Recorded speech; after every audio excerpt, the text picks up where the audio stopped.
let me express my extreme disappointment with you. You've now picked up a new case. Is it on docket today or no? It is, Judge. We placed it on after we spoke. Thank you. Mr. Foster, you now stand charged with the offense of assault. You are facing up to a year in jail and or a $4,000 fine. You're going to do probable cause. You have the right to remain silent. Anything you say can or will be used against you. For some reason, I don't see it. 12, Your Honor, it's under Smith. Well, Judge. Tristan Smith. I'm sorry. I called you Foster. I meant Smith. When you, ADI was a 2B, so this is a walkthrough on the new case, the new charge. The previous one, which is the AFM, he has 2 open misdemeanors right now. Right. So he initially had the open assault of a family member. Yes. As of December 19th, he's now picked up a new assault. Yes. All right. Let's do probable cause On the new assault. on the new one. Yes, Judge. On October 29th, 2024, an officer was assigned to investigate an assault that occurred on the 18th of October at a residence in Harris County, Texas.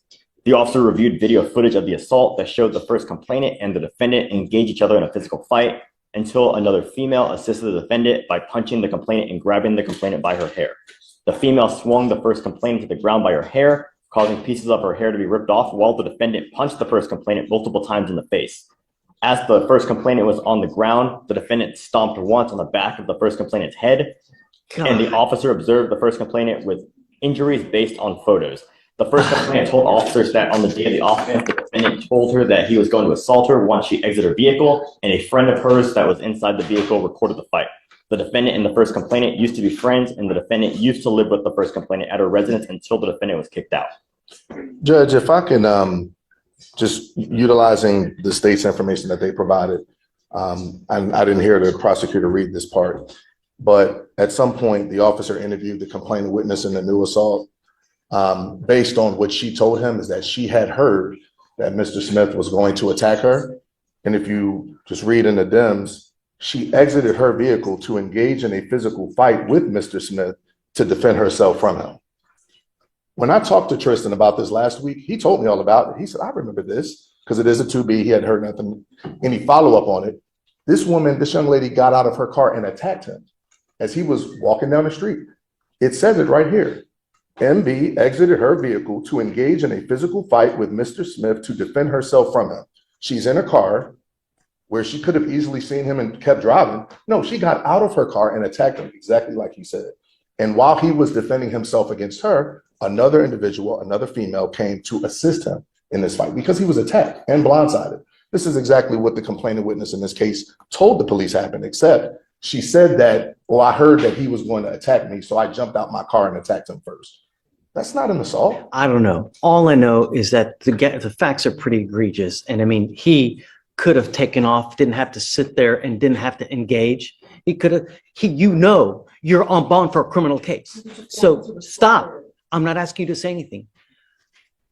You, in the correct mindset, I have an open assault. It's probably a pretty good idea for me to go away and not do anything here. And if he had that time to reflect in that instance, then perhaps he should have done that. But he's walking down the street and this girl jumps out the car to engage him in a physical fight, like she told police that she did, to defend herself from him. He doesn't have time to sit and reflect, oh, I got a case and all. He could have run away. He could have gone. He could do something else. I don't know. Being attacked, Judge, I mean, you got to do something. Look, I get that there's always two sides to the story.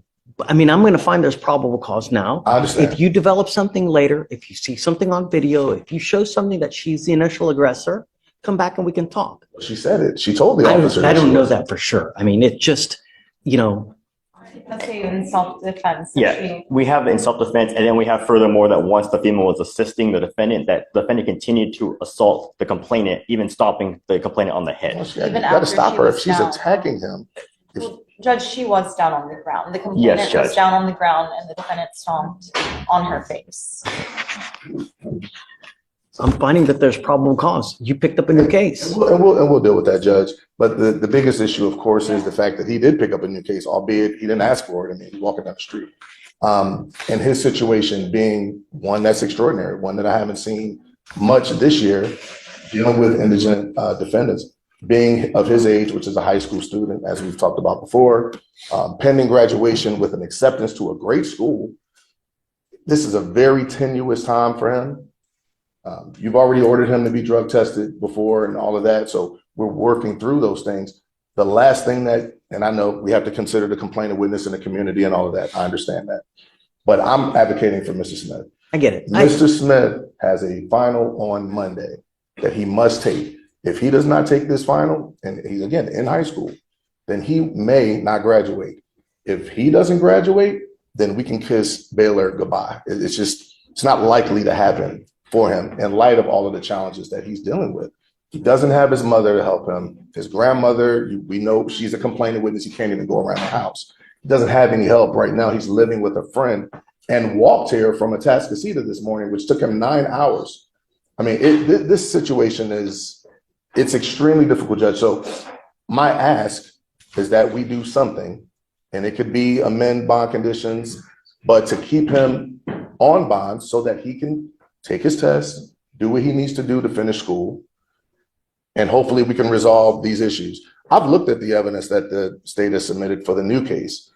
There's clearly something happened, clearly. I mean, and I see the evidence shows that. But if he's walking down the street and this girl, per her own admission, jumps out her car to engage into a physical altercation with him to defend herself, that doesn't make sense. And that's not really fair to him. Someone that's on bond, and everybody knows he's on bond because she said, I knew him. We used to be friends.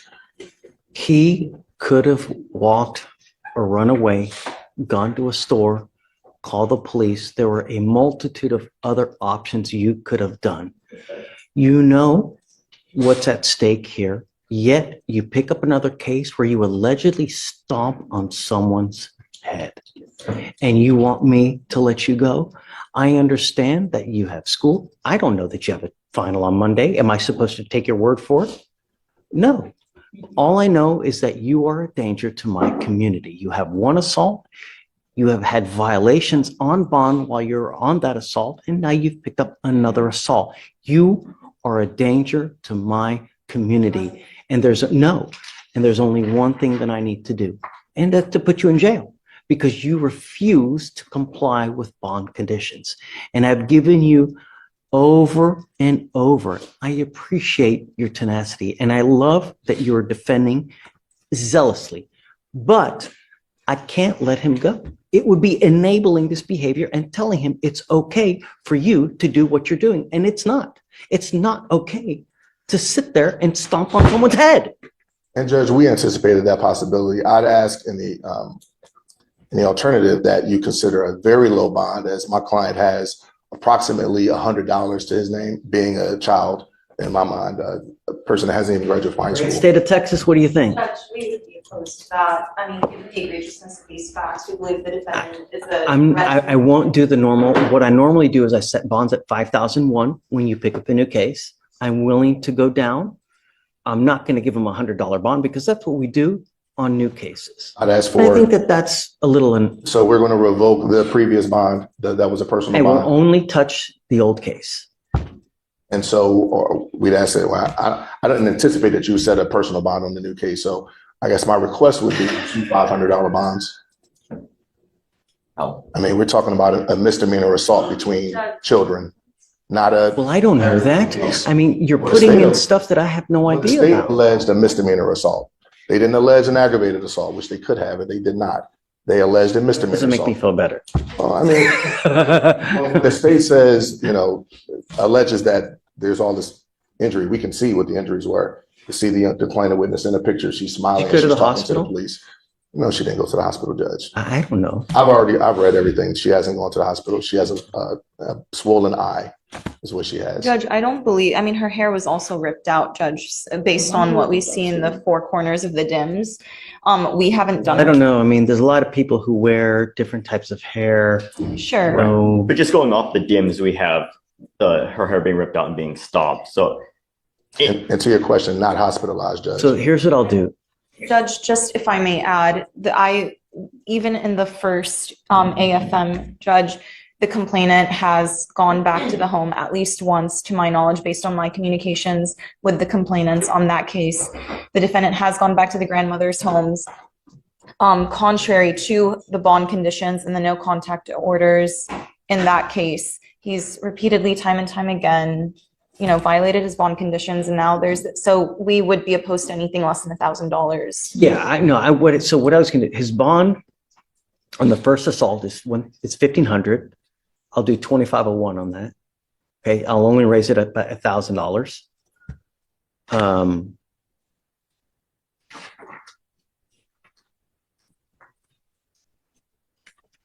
On the new case, what do you think? Should we give him a PR bond? Judge. No, Judge. We'd be opposed based on the nature of the allegations where he stomped on someone's head, pulled her hair, and in addition to that being picked up just a month after the previous AFM. And charged with a misdemeanor. I mean, if the state felt so vigorously about this case, then they would have filed it in district court. I mean, this is a misdemeanor assault between. I think there's no way this would have been gone upstairs. I agree, and which is why I think a personal bond could be adequate in light of the fact that he would be given a surety bond on his previous case. He doesn't have much of anything. If anything, that keeps him in jail until we get to trial, because that would be a case that we would set. All right, Mr. Brooker, I'll set the new one. I'll set it at $500. Thank you, Judge.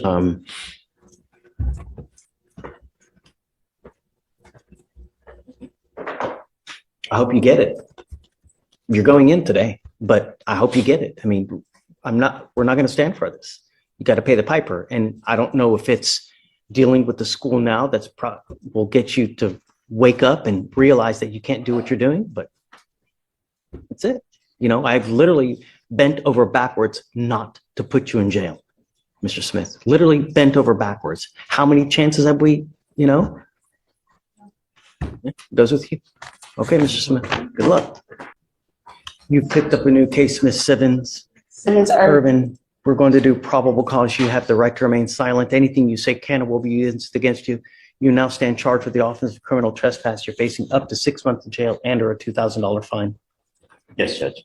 The officer was dispatched to a club in Harris County, Texas, in response to a disturbance. The complainant, an employee of the club, told officers that she had asked the defendant to leave, and the defendant refused. The defendant had been trespassed by another officer the day prior, and the complainant stated the defendant continues to return to the location. During the incident, when the complainant told the defendant to leave, the defendant stated, "Leave me alone or I will hit you in the head." The defendant told officers that everyone at the location was trespassing and that she should have been given a pink paper in order to be trespassed. Okay, ma'am, I'm going to find that there's probable cause to go forward with the case. You've picked up a new case. The only thing I asked you to do was not pick up a new case, and now you've done it. So what happens now? Corey? Judge, I'm going to ask for you to allow her to remain on bond. The state hasn't filed, if that's what you're getting at. The state hasn't, the state hasn't filed a motion to revoke bond. I'm not prepared for it. If they have, ask for time for a hearing to be set, so we can, have a hearing based on evidence. She hasn't violated the bond conditions, from the previous case as far as they relate to going to the housing authority. She has, though. One of the conditions is behave yourself, give no facts or rise to probable cause that you violate any new laws. She's now picked up a new case. Right. What is related to your very specific orders about her not to go back to the address where her apartment was, or the Houston Housing Authority address. She's complied with those terms. But if I let her go now, that's enabling this behavior and telling her it's okay. Well, Judge, I think it would be punitive if you put her in jail, as opposed. Well, that's not the purpose of bond, right? It's community safety and the community. She's threatening people allegedly there to beat them in the head. She won't leave. That's hearsay. Let me do the talking. Take you into custody, ma'am. Judge, that's hearsay. I think we're entitled to a hearing. Yes, I'll give you a hearing. Sure, whatever you want. My arm is broke. I don't know how else to. She's going to do whatever she wants to do. How am I supposed to handle it? I'm not a threat to the community, so I'm not understanding. And as I said, that is hearsay. Is there any way? Can you subpoena the cameras, because I didn't threaten anybody, and there is also multiple witnesses that was there as well. Sure. So that's my job. That's not the judge's job, and I'll do that just like I've done for the previous case. So Judge, can we allow her to remain on bond until we have an actual hearing following the rules? I of haven't been evidence? around the, Following the rules of evidence for bond revocations. Here's what we'll do, Corey. What I'm going to do is I'm sending you for a drug and alcohol test now. If you fail to take the test, if you fail to do what you're supposed to do, I am going to revoke your bond and put you in jail. I'm now putting a GPS monitor on you and I'm giving you a curfew of 9 p.m. to 6 a.m. Do you understand? okay, 1 second. I'm homeless because they have refused to let me back into my apartment. I'm not going to talk to you. This is not a negotiation. No, I'm It's not. either you follow the conditions of bond or I'm going to revoke it and put you in jail. Okay, This is better So than being in whatever you jail, want. unless you want to be in jail. Your lawyer's asking me not to put you in jail now. but how long You will I be in pick jail? case. Until the November the 22nd? No, I'm sending you for a drug and alcohol test now. We are going to reset this case until Monday. You are to come back Monday so we can address it. In the I interim, did consume alcohol, oh, well, not anytime soon, so that's fine. I want you to listen. I'm going to put a GPS monitor on you and I'm giving you a curfew of 9 p.m. to 6 a.m. Do you understand? Where is my curfew supposed to be from is the question. Because if I'm currently homeless and I am sleeping on the city streets, residing, because they refuse to let me back into my apartment, where Know what you're doing? is that supposed to be at? That's what these conditions I'm giving you, ma'am. It'll be within an exclusion zone. We do GPS within exclusion zones. since we Sure. Have a permanent Oh, okay. address in. But I don't. I'm ordering you not to consume alcohol or illegal drugs. And I'm going to randomly test you. But I'm saying you now for a test, you're to come back Monday. Do you understand? That's fine. Okay. I'm giving you a monitor on your ankle. I don't want you going to any clubs, bars, or anything of this nature. Do you understand? That's fine. Thank you, Judge. See you Monday. Yes, sir. And I'm sending her now for a test. I want to know what, if anything, Where do I go to take this test? she'll tell you. Curfew's 9 p.m. to 6 a.m.? Okay, so if she's homeless, we need a home base for the GPS to observe the. That's what I was trying to say. She's got to live in somewhere. Got to be I living. don't have friends or family or nothing, so that's what I'm saying. You put your head somewhere down at night. Yeah, on the city streets. We'll get an address for it. Thank you, Judge. It's better than jail. Yeah, it's not gonna be exaggerated either.